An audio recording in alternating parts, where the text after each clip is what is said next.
میں بہک سکوں یہ مجال کیا، میرا رہنما کوئی اور ہے۔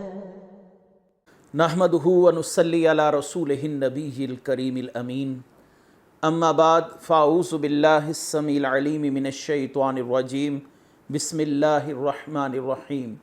قال اللہ تبارک و تعالی فی القرآن الحکیم، ان اللہ و ملائکتہ یصلون علی النبی یا ایہا الذین آمنوا صلوا علیہ وسلموا تسلیما۔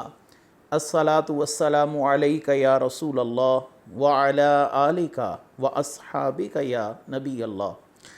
اللہ تعالیٰ کی حمد و ثنا حضرت محمد مصطفیٰ صلی اللہ علیہ وسلم اور آپ کے جمیع آل و اصحاب کی بارگاہ ناز میں درود و سلام کے نذرانوں کے بعد، انتہائی عزت اور احترام کے لائق میرے دینی اور یقینی دوستو، بزرگ اور بھائیوں، تفسیر اعجاز القرآن کے اگلے درس کے ساتھ حاضر خدمت ہیں، اور آج انشاءاللہ العزیز سورہ الکہف کے آخری رکوع یعنی سورہ الکہف کے 12ویں رکوع کی تفسیر بیان کی جائے گی۔ اس کے ساتھ ساتھ یہ 16ویں پارے کا تیسرا رکوع ہوگا۔ سورہ الکہف ہے، آخری رکوع ہے، آیت کا نمبر شمار ہے 102، 16واں پارہ ہے اور 16ویں پارے کا یہ تیسرا رکوع ہے۔ اللہ تبارک و تعالی ارشاد فرماتے ہیں، افحسب الذین کفروا ان یتخذوا عبادی من دونی اولیاء انا اعتدنا جہنم للکافرین نزلا۔ تو کیا کافر یہ سمجھتے ہیں کہ میرے بندوں کو میرے سوا حمایتی بنا لیں گے؟ بے شک ہم نے کافروں کی مہمانی کے لیے جہنم تیار کر رکھی ہے۔ یہ جو آیت مبارکہ میں نے آپ کے سامنے پڑھی، اس آیت مبارکہ کے سمجھنے میں مختلف مفسرین کو اور علماء کرام کو اشکال وارد ہوتا ہے، کیونکہ بعض مفسرین نے اس سے مراد سیدنا عیسیٰ علیہ السلام، سیدنا عزیر علیہ السلام اور ملائکہ کرام کو لیا ہے۔ اس سے مراد کیا یہ مقرب شخصیات ہیں؟ کیونکہ یہاں پر الفاظ ہیں افحسب الذین کفروا ان یتخذوا عبادی، تو عبادی سے مراد کیا سیدنا عیسیٰ علیہ السلام کی ذات والا صفات ہے، یا سیدنا جبریل علیہ السلام ہیں، یا دیگر ملائکہ کرام ہیں، یا حضرت عزیر علیہ السلام کی ذات ہے؟ تو بہت سے مفسرین اس طرف گئے ہیں، لیکن یہ معاملہ ایسا نہیں ہے کہ جیسا عام طور پر مفسرین نے بیان کیا۔ یہاں پر ہمیں اس کی توجیہ کرنی پڑے گی کہ کفار اپنے ذوق کے مطابق، اپنے خیال کے مطابق جن شخصیات کا نام ان بتوں کے لیے مختص کر کر ان بتوں کی، ان اصنام کی پرستش کر رہے تھے، عبادت کر رہے تھے، کیا وہ حقیقی طور پر ان کی عبادت کر رہے تھے؟ تو یہاں پر اللہ تبارک و تعالی نے ان کی ذہنی کیفیت کو سامنے رکھتے ہوئے گفتگو فرمائی ہے کہ ان کی ذہنی کیفیت یہ تھی کہ ہم ان شخصیات کی عبادت کر رہے ہیں، اور یہ قیامت کے دن ہمیں اللہ تبارک و تعالیٰ کا قرب جو ہے اور اللہ تعالیٰ کا تقرب جو ہے وہ ہمیں ان کے ذریعے سے نصیب ہوگا۔ اور اللہ تبارک و تعالیٰ نے کیا فرمایا؟ وَيَعْبُدُونَ مِن دُونِ اللَّهِ مَا لَا يَضُرُّهُمْ وَلَا يَنْفَعُهُمْ وَيَقُولُونَ هَؤُلَاءِ شُفَعَاؤُنَا عِندَ اللَّهِ، کہ مشرکین اللہ کو چھوڑ کر ان بتوں کی عبادت کرتے ہیں جو ان کو کوئی نقصان نہیں پہنچا سکتے، نہ کوئی نفع مہیا کر سکتے ہیں۔ دیکھیں، اصل میں وہ بتوں کی پرستش کر رہے ہیں، اگرچہ وہ اس کو کسی بت کو کسی بھی اللہ کے مقرب بندے کا نام دیں۔ اس سے یہ نتیجہ اخذ کرنا کہ وہ حضرت عیسیٰ علیہ السلام کی عبادت کر رہے ہیں، حضرت عزیر علیہ السلام کی عبادت کر رہے تھے، تو یہ بات صحیح نہیں ہے۔ میں ایک عام سی مثال آپ کے سامنے بیان کر دیتا ہوں کہ جب بنی اسرائیل نے اس بچھڑے کی پرستش شروع کی اور حضرت موسیٰ علیہ السلام کوہ طور پر تشریف لے کر گئے، تو انہوں نے اس بچھڑے کی پرستش شروع کر دی جسے سامری نے بنایا تھا، اور حضرت موسیٰ علیہ السلام کے جانے کے بعد سامری کے اس بنائے ہوئے بچھڑے کو بنی اسرائیل نے الہ کا نام دیا کہ یہ الہ ہے، ہمارا خدا ہے۔ اب ظاہری سی بات ہے، الہ کون ہے؟ فقط اللہ تبارک و تعالی، لا الہ الا اللہ۔ الہ کون ہے؟ صرف اللہ کی ذات۔ اب انہوں نے پرستش کرتے وقت اس بچڑے کو الہ کے نام سے موسوم کیا، الہ کہا۔ تو اب اس کا یہ معنی نہیں ہے کہ وہ اسے الہ کا نام دے کر یا خدا سمجھ کو جو عبادت کریں وہ حقیقی طور پر اللہ تعالیٰ کی عبادت ہو رہی ہے۔ اگر ایسا ہی تو پھر اللہ تبارک و تعالیٰ نے ان کے اس عمل کو شرک کیوں کہا اور ان کے اس عمل کی تردید کیوں کی گئی، اگر یہ واقعی حقیقتاً اللہ کی عبادت ہو رہی تھی؟ تو اگر کسی شخص نے اصنام کو حضرت ابراہیم کا نام دیا، سیدنا عیسیٰ کا نام دیا، سیدنا عزیر کا نام دیا، یا ملائکہ مقربین میں سے کسی کے نام پر مختص کیا، تو یہ ان شخصیات کی پرستش نہیں ہوگی۔ ہاں، یہ ان کا زوم تھا کہ ہم ان شخصیات کی پرستش کر رہے ہیں، تو اسی لیے اللہ تبارک و تعالیٰ نے فرمایا ان یتخذوا عبادی، یہ کیا گمان کرتے ہیں کہ میرے بندوں کو میرے سوا حمایتی بنا لیں گے؟ تو کبھی بھی نہیں۔ کافروں کا گمان فاسد جو ہے اس کو یہاں پر ظاہر کیا گیا۔ یہ انبیاء، اولیاء، ملائکہ، ایمان والوں کی اپنے ذوق کے مطابق جن کی عبادت کر رہے ہیں کہ وہ ان کی سفارش کریں گے، تو یہ کبھی نہیں، کیونکہ یہ اس صراط مستقیم پر نہیں۔ نہ ہی دنیا میں انہوں نے انبیاء علیہ السلام کی موافقت کی، اتباع کی، اور قیامت کے دن انبیاء علیہ السلام ان کی قطعاً شفاعت نہیں کریں گے۔ شفاعت اسی کے لیے ہے جس نے ایمان کو قبول کیا۔ من ذا الذی یشفع عندہ الا باذنہ، کہ اللہ تبارک و تعالیٰ کی بارگاہ میں شفاعت فقط اسی کے لیے ہے جس کا اذن اللہ تعالیٰ کے محبوب بندوں کو دیا جائے گا، اور کفار کے لیے نہ شفاعت ہے نہ تخفیف عذاب ہے۔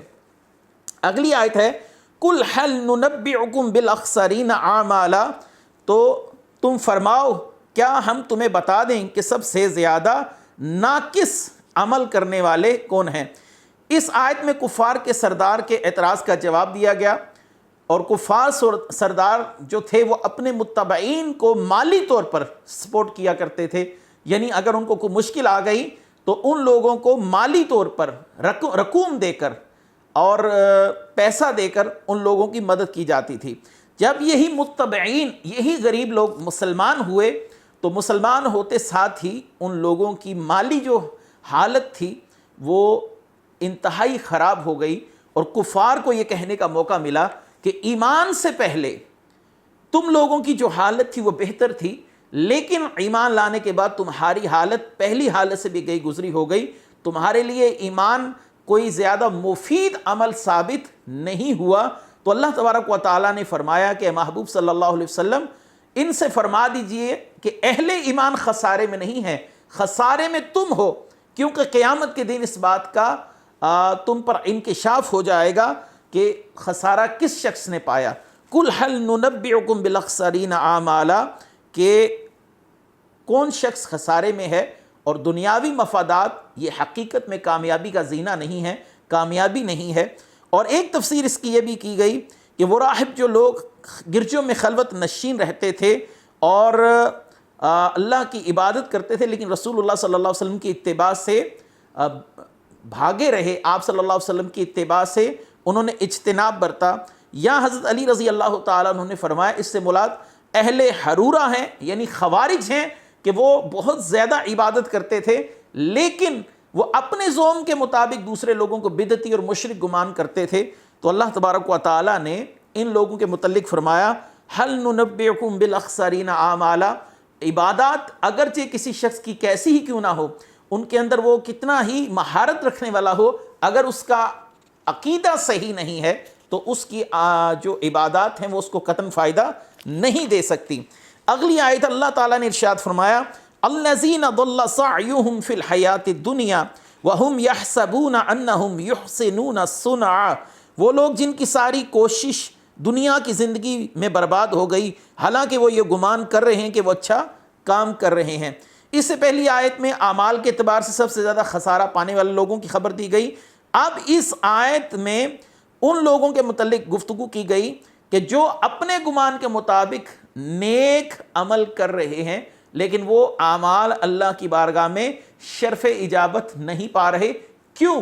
کیونکہ ان کا عقیدہ صحیح نہیں ہے۔ مثلا کفار جو تھے یہ بہت سے لوگوں کے لیے مہمان نوازی کرتے تھے، حجاج جب آتے تو یہ بیت اللہ کی مجاوری کا حق ادا کرتے، وہاں پر آنے والے لوگوں کو پانی پلایا جاتا، اور بہت سے ایسے اعمال اور افعال کیے جاتے جو ان کے ذہن کے مطابق اچھے اعمال تھے، لیکن بت پرستی نے اور بد عقیدگی نے ان کے اچھے اعمال کو بھی رائیگاں کر دیا۔ اب اس کا معنی یہ ہوا کہ جب تک کسی شخص کا عقیدہ اچھا نہ ہو، اس کا عقیدہ صحیح نہ ہو، اس کی کوئی عبادت اللہ کی بارگاہ میں قبول نہیں ہے۔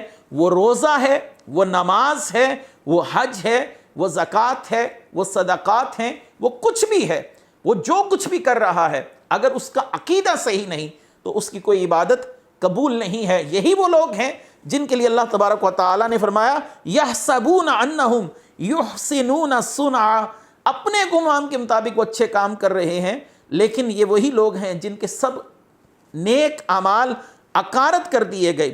تو اب یہاں سے معلوم ہوا کہ حسن عقیدہ حسن عمل سے پہلی چیز ہے۔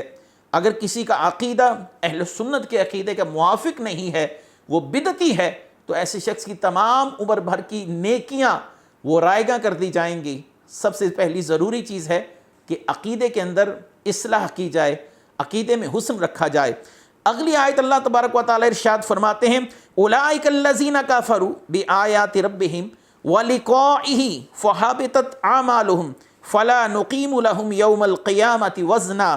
یہی وہ لوگ ہیں جنہوں نے اپنے رب کی آیات اور اس کی ملاقات کا انکار کیا تو ان کے سب اعمال برباد ہو گئے، پس ہم ان کے لیے قیامت کے دن کوئی وزن قائم نہیں رکھیں گے۔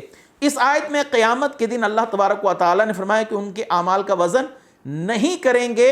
اب اس کی نظیر کون سی آیت ہے؟ اس کی مثال سورہ البقرہ آیت نمبر 16 میں اللہ تبارک و تعالیٰ ارشاد فرماتے ہیں اولئک الذین اشتروا الضلالۃ بالہدی فما ربحت تجارتہم وما کانوا مہتدین۔ یہی وہ لوگ ہیں جنہوں نے ہدایت کے بدلے گمراہی کو خرید لیا، سو ان کی تجارت نہ سود مند ہوئی نہ ہدایت یافتہ ہوں گے۔ اور اسی کی نظیر ایک آیت میں اور پڑھ دیتا ہوں، سورہ نحل ہے، آیت نمبر 25 ہے لِيَحْمَلُوا أَوْزَارَهُمْ كَامِلَةً يَوْمَ الْقِيَامَةِ وَمِنْ أَوْزَارِ الَّذِينَ يُضِلُّونَهُمْ بِغَيْرِ عِلْمٍ أَلَا سَاءَ مَا يَزِرُونَ، تاکہ وہ انجام کار قیامت کے دن یہ کفار اپنے گناہوں کے پورے بوجھ کو اٹھائیں گے اور ان لوگوں کے گناہوں کے بوجھ کو بھی اٹھائیں گے جن کو یہ بغیر علم کے گمراہ کرتے تھے۔ سنو، یہ بہت برا بوجھ ہے جس سے وہ اٹھائیں گے۔ اس آیت کا معنی یہ بھی کیا جا سکتا ہے کہ ہم لوگوں کی تحقیر فرمائیں گے، ہمارے پاس ان لوگوں کا کوئی وزن اور مقدار نہ ہوگی۔ مفسرین کی ایک تفسیر اور بھی ہے جو قابل توجہ بھی ہے اور اس کو قبول بھی کرنا آسان ہے اہل علم کے لیے، وہ یہ ہے کہ کفار کے لیے نامہ اعمال تولنے کا سلسلہ نہیں ہے، کیونکہ انہوں نے پکی بات ہے ایمان نہیں ہے تو انہوں نے جہنم میں جانا ہی جانا ہے۔ یہ جو میزان رکھا گیا یہ مسلمان کے لیے ہے کہ اس کے اعمال میں اچھائی اور برائی کو رکھا جائے اور اس اچھائی اور برائی کو تولا جائے، کیونکہ اچھائی زیادہ ہونے سے اس کو نفع پہنچے گا اور برائی زیادہ ہونے سے اگر اس کے لیے شفاعت والا معاملہ تو وہ بھی کر دیا جائے گا، اسے جہنم میں عارضی طور پر جانا پڑے گا۔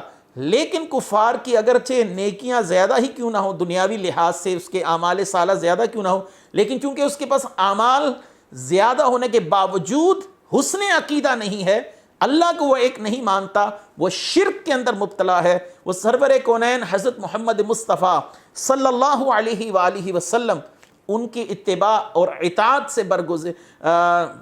سے دور بھاگنے والا ہے، اس سے باغی ہے، تو اس لیے اسے کوئی بھی حسن عمل، کوئی بھی نیک عمل فائدہ نہیں دے گا۔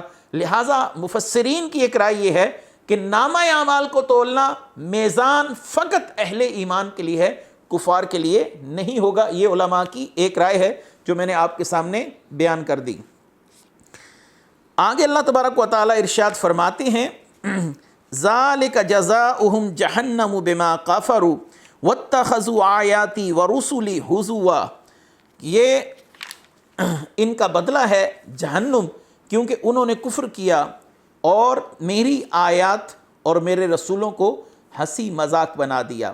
اس سے پہلی آیت میں کفار کے برے اعمال کا ذکر کیا گیا اور ان کی سزا کا بیان ہے، اور اب اس کے اندر ان کفار کے جو معاملات ہیں اس کی مزید تفصیلات بیان کی جا رہی ہیں کہ انہوں نے کیا کیا، اللہ تبارک و تعالیٰ کی آیات کا کفر کیا، جھٹلایا، اور دوسرا کہ انبیاء کے ساتھ ہنسی مذاق کیا۔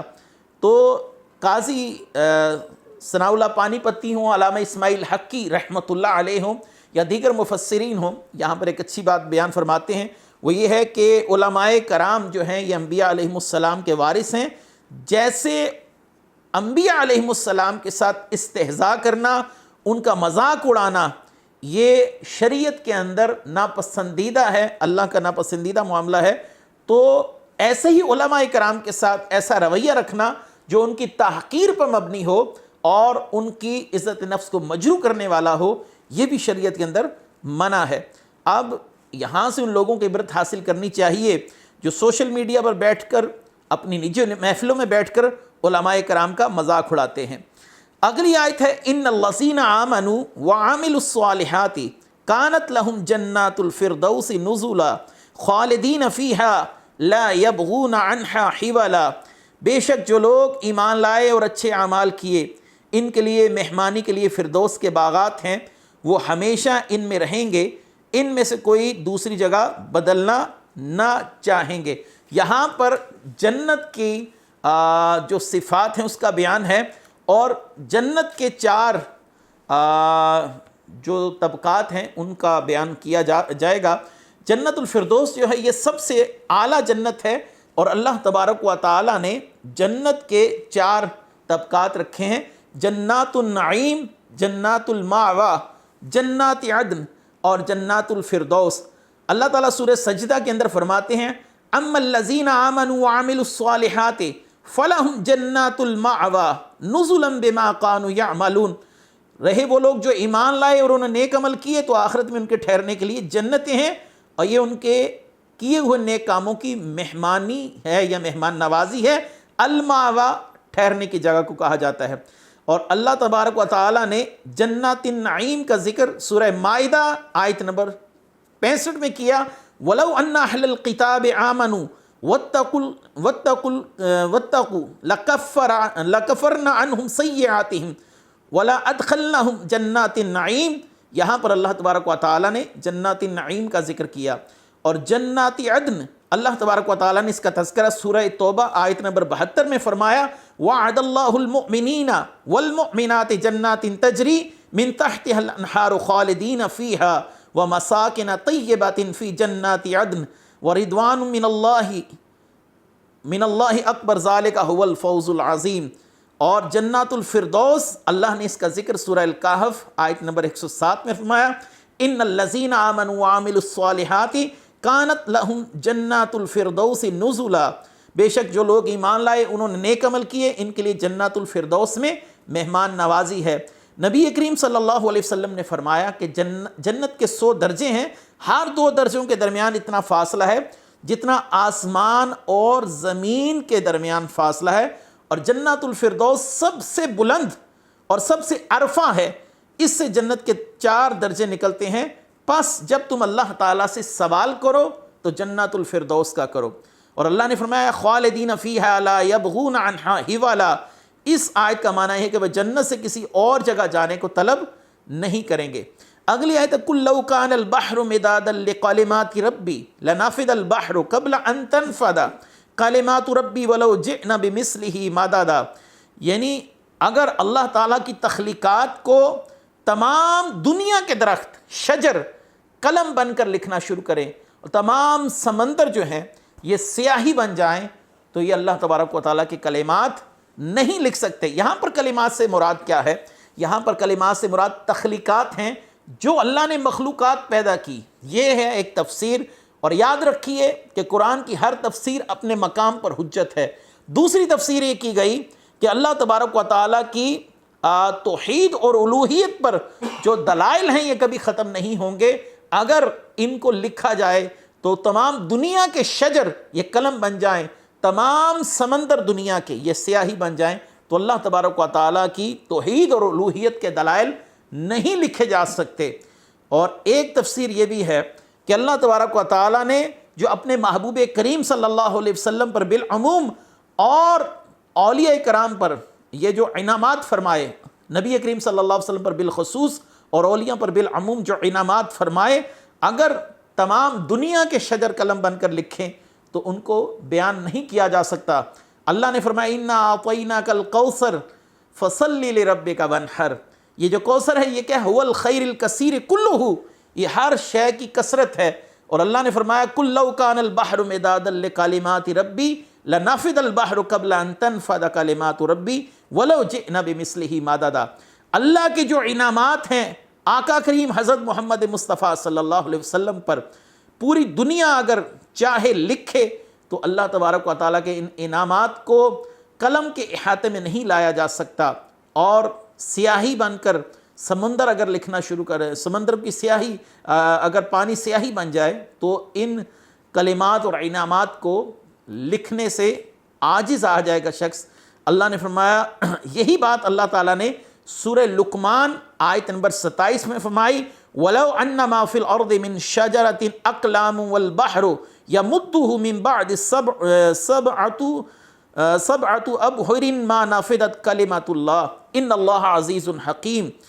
اس آیت میں یہ دلیل ہے کہ اللہ نے جو علوم بیان فرمائے ہیں، پیدا فرمائے، ان کی کوئی ایسی انتہا نہیں جس کو مخلوق جان سکے، اور مقصود صرف علم نہیں بلکہ مقصود علم کے تقاضے کے مطابق عمل کرنا ہے۔ اگلی آیت مبارکہ اللہ تبارک و تعالیٰ نے ارشاد فرمایا قُلْ إِنَّمَا أَنَا بَشَرٌ مِثْلُكُمْ يُوحَىٰ إِلَيَّ أَنَّمَا إِلَٰهُكُمْ إِلَٰهٌ وَاحِدٌ فَمَنْ كَانَ يَرْجُو لِقَاءَ رَبِّهِ فَلْيَعْمَلْ عَمَلًا صَالِحًا وَلَا يُشْرِكْ بِعِبَادَةِ رَبِّهِ أَحَدًا قُلْ إِنَّمَا أَنَا بَشَرٌ مِثْلُكُمْ يُوحَىٰ إِلَيَّ أَنَّمَا إِلَٰهُكُمْ إِلَٰهٌ وَاحِدٌ۔ نبی کریم صلی اللہ علیہ وآلہ وسلم سے فرمایا گیا محبوب آپ فرما دیجئے کہ میں بھی تمہاری طرح ایک بشر ہوں، اور مجھ پر یہ وحی آتی ہے کہ تمہارا معبود اور میرا معبود ایک ہی ہے، تو جسے اپنے رب سے ملنے کی امید ہو اسے چاہیے کہ نیک عمل کرے اور اپنے رب کی بندگی میں کسی کو شریک نہ ٹھہرائے۔ یہاں پر یہ جو لفظ کہا گیا کہ قُلْ إِنَّمَا أَنَا بَشَرٌ مِثْلُكُمْ، یہاں سے بہت سے لوگ مشابہت مراد لیتے ہیں کہ آقا کریم صلی اللہ علیہ وسلم ہم جیسے ہیں، ہماری مثل ہیں۔ یاد رکھیے کہ جب تشبیہ دی جاتی ہے تو تشبیہ کل الوجوہ مراد نہیں ہوتی۔ میں اس کی ایک مثال دوں گا آپ کو لفظ مثلکم سے، وہ یہ ہے وَمَا مِن دَابَّةٍ فِي الْأَرْضِ وَلَا طَائِرٍ يَطِيرُ بِجَنَاحَيْهِ إِلَّا أُمَمٌ أَمْثَالُكُمْ، کہ زمین پر چلنے والا ہر جاندار، فضا میں اپنے پروں سے اڑنے والے پرندے، یہ سب تمہاری مثل مخلوق ہیں۔ اگر آپ کسی شخص کو کہیں کہ مثلکم سے مراد یا امثالکم سے مراد یہاں پر مشابہت عینی ہے، یعنی تم سور جیسے ہو، تم خنزیر جیسے ہو، تم کتے جیسے ہو، یقیناً وہ شخص اس کو اپنے لیے توہین سمجھے گا۔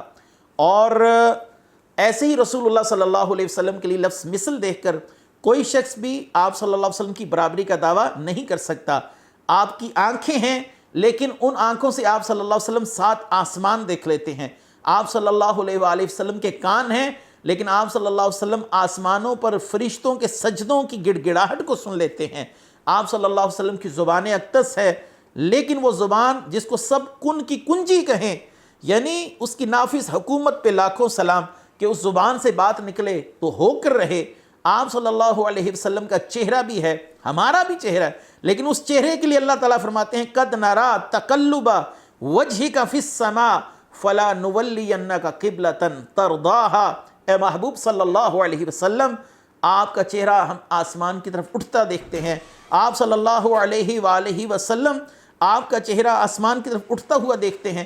آپ جو چاہیں گے وہی قبلہ جو ہے اسے بنا دیا جائے گا۔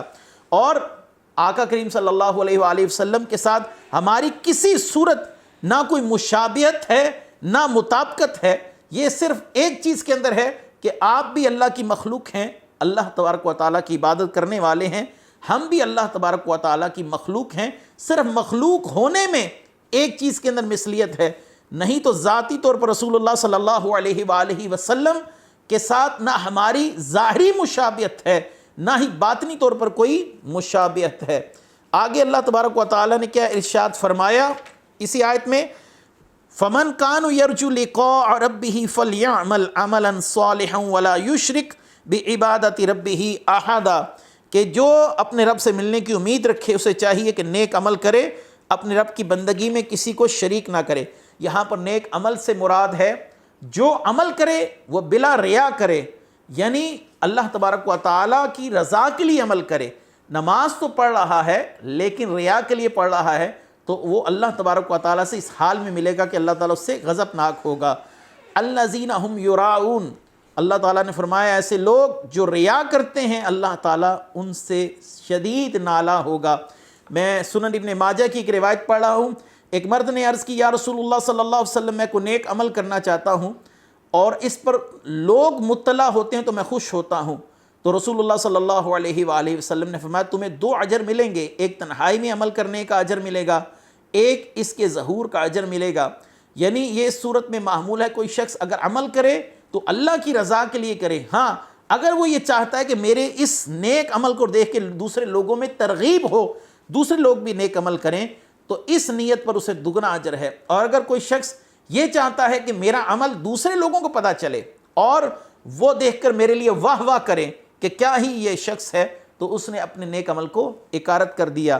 بحمدہ تعالی آج الحمدللہ ہمارا سورہ الکہف کا یہ رکوع جو آخری رکوع تھا یہ اختتام پذیر ہوا، اور انشاءاللہ العزیز ہم اگلی جو نشست ہے، اگلا درس ہے، اس میں سورہ مریم کے پہلے رکوع کے ساتھ حاضر خدمت ہوں گے۔ اس میں سورہ مریم کا ابتدائی تعارف بھی کروایا جائے گا اور پہلے رکوع کی تفسیر کو بھی بیان کیا جائے گا۔ اللہ تبارک و تعالی ہم سب کی کمی کوتاہیاں معاف فرمائے اور ہماری غلطیوں لغزشوں کو معاف فرماتے ہوئے ہمیں دین اسلام پر استقامت عطا فرمائے۔ وآخر دعوانا ان الحمدللہ رب العالمین۔ میں بہک سکوں یہ مجال کیا میرا رہا